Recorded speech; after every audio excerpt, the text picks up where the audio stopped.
Здравейте хора!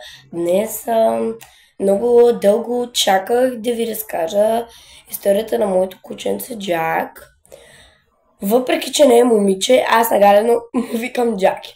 Неговата история е, че като е бил маничък, той е бил при някой си човек, мисля, че мъж беше, някакъв човек, който не е добре с мозък. И той го е бил, значи бил е майка му. Майка му е родила и кръцнала, за жалост умряла. Обаче,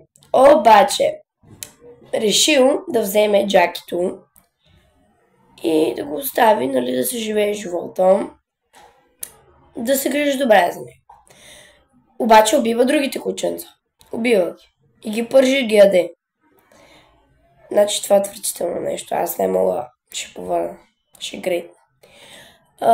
И накрая пак отгладнява и решил да убие някакво друго животно. Забравих какво е. И защото Джак не му трябвало, няма да дава пари за него, за храна, за еди си какво. И решил да си го пусне на улицата. И ние през това време минавахме.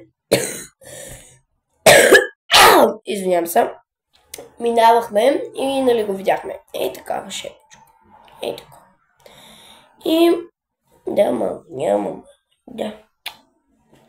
И този същия човек, звъним на вратата му, питаме, това е вашето куче, избягало ли? Той казва, аз не го познавам. И накрая виждам този човек в интернет, как казва, че си коли кученцата.